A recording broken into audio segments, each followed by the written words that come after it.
Everyone, this is Aftab Saifi. Welcome to इतिहास से आज तक ऑन डिफेंस अड्डा 24/7 यूट्यूब चैनल। आज के इस वीडियो में हम बात करने वाले हैं एक ऐसे एंशिएंट टाइम की जो बहुत ही अहम होता है हम स्टूडेंट्स के लिए जानना from the perspective of defence examination. जी हां, मैं बात कर रहा हूं पोस्ट मॉडर्न पीरियड की कि मतलब कैसे मौर्य साम्राज्य का अंत होता है और उसके बाद आने वाले राजवंश जो हैं वो कैसे अपनी टेरिटरी या भूमि की अगर मैं बात करूं उसका विस्तार करते हैं और मॉडर्न साम्राज्य का खात्मा करते हैं। बट इससे पहले कि हम स्टार्ट करें, अगर आप इस चैनल पर नए हैं तो इस चैनल को सब्सक्राइब करें, वीडियो को लाइक करें और शेयर करें अपने उन दोस्तों के साथ जो डिफेंस एग्जाम्स की तैयारी कर रहे हैं। इसलिए हम सोर्सेज के बारे में बात करेंगे पोस्ट मॉडर्न टाइम पीरियड के। तो देखें, बहुत सारे सोर्सेज नजर में आते हैं जिसमें आपके पुराणास, गार्गी संहिता, महाभाष्य है जो कि पतंजलि के द्वारा लिखी गई है, पनिनी द्वारा लिखी गई अष्टाध्यायी, कालिदास के द्वारा लिखी गई मालविकाग्निमित्र है और बाणभट्ट के द्वारा लिखी गई हर्ष चरित्र भी है। तो इन सभी सोर्सेज से हमें पोस्ट मॉडर्न टाइम के बारे में पता लगता है। तो अगर हम थोड़ा इससे आगे बढ़े तो आप देखेंगे कि मॉडर्न टाइम के बाद आने वाली जो डायनेस्टी होती है वो बहुत ही अहम है, जिसका नाम आपने सुना होगा, शुंगा डायनेस्टी। और इस डायनेस्टी के एक रूलर थे पुष्यमित्रा शुंगा, जिन्होंने मौर्य साम्राज्य को या मौर्य साम्राज्य का अंत किया, जिसने अपनी कंट्री को फॉरेन इन्वेजन से डिफेंड किया और एक स्तूपा बनवाया जिसे बरहूत स्तूपा भी कहा जाता है। अगर मैं इनकी कैपिटल की बात करूं तो इनकी कैपिटल दो थी, पहली पाटलिपुत्र और दूसरी विदिशा। दोस्तों फिर आते हैं अग्निमित्र जो कि इनकी बेटे थे पुष्यमित्र शुंगा के। तो इनके टाइम पीरियड में क्या हुआ एक एक करके समझते हैं। पहले कालिदास ने जो अपना प्ले लिखा था मालविकाग्निमित्र, वो इन्हीं के टाइम पीरियड पर लिखा था, जो कि एक लव स्टोरी थी मालविका और अग्निमित्र की। और अग्निमित्र ने पतंजलि और मनु को पैट्रोनाइज किया और ये अश्वमेधा सैक्रिफाइस किया करते थे। फिर इनके बाद इनका बेटा गद्दी संभालता है जिसका नाम है वासुमित्रा। और वासुमित्रा की पर्सनैलिटी की बात करें तो ये सोशल इश्यूज को डील करने की कोशिश कर रहे थे। और इसी के साथ लास्ट रूलर जो थे वो आते हैं देवभूति, जिन्हें वासुदेव मार देते हैं, जो कि थे कण्वा डायनेस्टी के। तो अब तक हमने बात कर ली शुंगा डायनेस्टी के रूलर्स की। अब आते हैं इनके सोशल ऑर्डर की कि अब कैसे शुंगा डायनेस्टी के सोशल ऑर्डर की बात की जाए तो सोशल ऑर्डर में हम देखेंगे कि उन्होंने गोल्ड और सिल्वर के कॉइन्स चलाए और उन्होंने ब्राह्मण को पैट्रोनाइज किया। और अगर आपको लग रहा है कि उन्होंने ब्राह्मण को पैट्रोनाइज किया तो जरूर हो सकता है कि उन्होंने बुद्धिज्म पर अत्याचार किए हो, बट ऐसा नहीं है क्योंकि उनके टाइम पीरियड में बुद्धिज्म से रिलेटेड इशू नहीं हुआ था। उन्होंने बुद्धिज्म को एक तरह से सपोर्ट किया था और किसी भी तरह का लड़ाई झगड़े बुद्धिज्म से नहीं किए गए थे। फिर इसके बाद आती है कण्वा डायनेस्टी। अगर मैं कण्वा डायनेस्टी की बात करूं, ये डायनेस्टी इतनी इंपॉर्टेंट तो नहीं रही है हिस्ट्री में, बट इसके आपको कुछ रूलर्स का पता होना ही चाहिए, जैसे कि वासुदेव, भूमिपुत्रा, नारायणा और सूरसर्मन। ये है क्रोनोलॉजिकल ऑर्डर। जी हां, अगर सातवाहन डायनेस्टी की बात करूं तो जो कि लॉर्ड दक्षिण पंथ के नाम से भी मशहूर थे, सातवाहन डायनेस्टी की, जिन्हें आंध्रास भी कहा जाता था, जिन्होंने आंध्र प्रदेश, महाराष्ट्र, कर्नाटका और मध्य प्रदेश जैसे इलाकों पर अपना राज किया, वो है।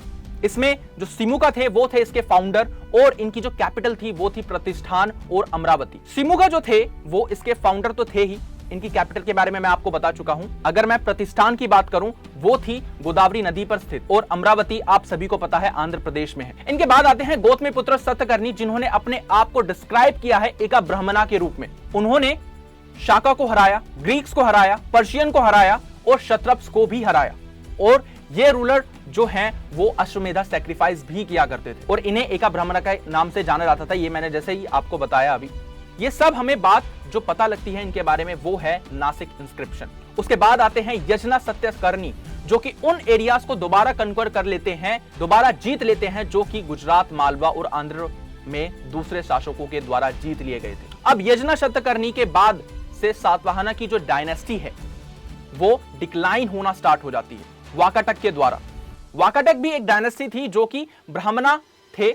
अगर मैं एडमिनिस्ट्रेशन की बात करूं तो डायनेस्टी के इनके जो एडमिनिस्ट्रेशन थे उसके लिए कुछ टर्म्स यूज की जाती थी, बहुत इंपॉर्टेंट जो हो जाती हैं एग्जाम के पर्सपेक्टिव से। ये टर्म्स कुछ इस प्रकार हैं कि अत्यस, स्कंदवराज, गौलमिका, इन सभी टर्म्स का मतलब आपको मुझे समझाना होगा कमेंट सेक्शन में, तो कमेंट करना स्टार्ट कर दीजिए। अब आगे चलकर बात करते हैं आर्किटेक्चर की। सातवाहना शासन काल में अजंता, नासिक, भोज, कार्या, अमरावती सेंटर बन गए थे और उन्होंने अपने आर्ट एंड आर्किटेक्चर में व्हाइट मार्बल का यूज किया था फर्स्ट टाइम, जो कि अजंता पेंटिंग को कंट्रीब्यूट करता है। अब इकोनॉमी में अगर मैं बात करूं तो इन्होंने आर्ट के द्वारा कई तरह के सिक्के चलाए थे, जिन्हें काशापनास भी कहा जाता था, और वो भी सिल्वर में, कॉपर में, गोल्ड में, लेड में, पॉटिन में कॉइन्स थे। With the portrait of the king and king का फोटो छपे होने वाले कॉइन्स जो चलाए गए वो सातवाहना डायनेस्टी के द्वारा ही चलाए गए थे दोस्तों। इसके बाद डायनेस्टी के लाइन में आते हैं इंडो ग्रीक्स, जो कि 200 बीसी से लेकर 100 कॉमन एरा तक इंडिया में रहते हैं और इनकी 3 ब्रांचेस थी। पहला था अफगानिस्तान, दूसरा बैक्टीरिया, तीसरा तक्षशिला। और इसके जो प्रसिद्ध शासक थे वो थे डेमेट्रियस और मेनांडर या मिलंद के नाम से भी कहा जाता है, जाना जाता है। और ये दोनों रूलर्स जो थे वो शाकाल और सालकोट ब्रांच के थे।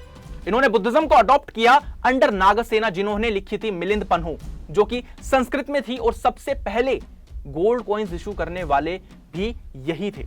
इन कॉइन्स में भगवान की और राजा की पिक्चर लगी हुई होती थी और इन्होंने गवर्नमेंटशिप प्रैक्टिस को इंट्रोड्यूस किया। और कहीं ना कहीं जब आप गंधारा स्कूल ऑफ एक्ट के बारे में सुनते होंगे ना, तो इंडो ग्रीक्स के द्वारा ही दिया गया था दोस्तों। फिर कहीं ना कहीं जो इंटरनेशनल डायनेस्टीज का सिलसिला है चलता रहा, क्योंकि यहां पर पार्थियंस भी आए, शाकास भी आए और उसमें आपके कुषाण भी देखने को मिलेंगे।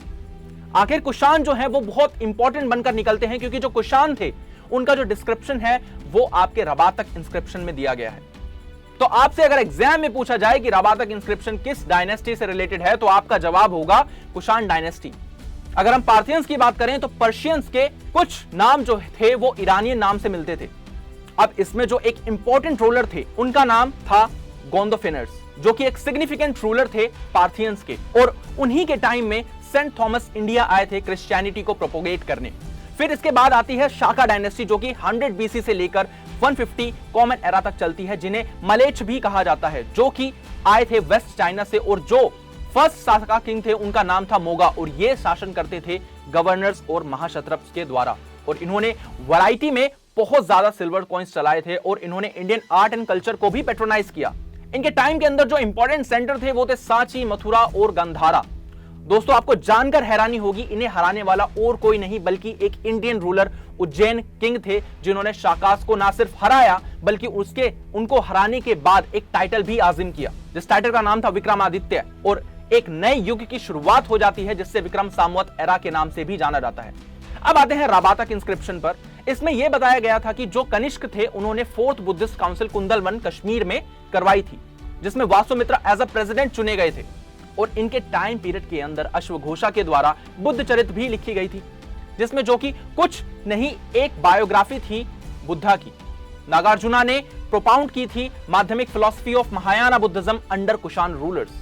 तो इसलिए कहीं ना कहीं ये इंपॉर्टेंट हो जाते हैं। और एक टाइम साका एरा की फाउंडेशन जो थी वो भी कनिष्क के द्वारा, जो कि कुषाण डायनेस्टी से रिलेटेड थे, उनके द्वारा की गई थी। और इन्होंने सिल्क रूट पर भी अपना जो है कब्जा जमा रखा था, जो कि इन्हें सरकारी खजाने को भरने में मदद करता था।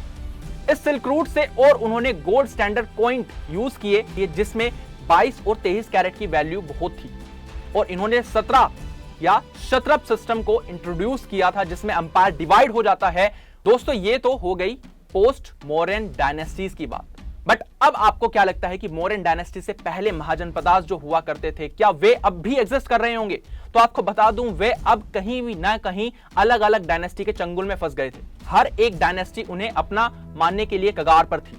जैसे मौर्यन डायनेस्टी के टाइम पर पाटलिपुत्र जो है एक इंपॉर्टेंट लोकेशन, स्ट्रैटेजिक लोकेशन बन गई थी। वहीं पर हर्षवर्धना के टाइम पीरियड में कन्नौज या मैं कहूं थानेसर जो है बहुत ही ज्यादा इंपॉर्टेंट लोकेशन बन गई थी। तो ये जो इंपॉर्टेंट लोकेशंस है ये तो बदलती ही रहेंगी हर एक टाइम पीरियड के अनुसार, क्योंकि हर एक टाइम पीरियड के अंदर जो चीजें हैं, जो नीड्स हैं, वो अलग अलग हो जाती हैं। तो दोस्तों ये था पोस्ट मॉडर्न टाइम पीरियड, जो कि मॉडर्न टाइम पीरियड के बाद आता है। कैसी लगी आप सभी को वीडियोस? मुझे कमेंट सेक्शन में बताइएगा और शेयर कीजिएगा आप इस वीडियो को अपने उन दोस्तों के साथ जो कि डिफेंस एग्जाम्स की प्रिपरेशन कर रहे हैं। और अगर चैनल पर आप नए हैं तो डिफेंस अड्डा 24/7 को सब्सक्राइब जरूर करके जाइएगा। मैं मिलता हूं आपसे नेक्स्ट वीडियो में, तब तक के लिए जय Hind everyone. This is Aftab Saifi signing off till we meet next time. Bye.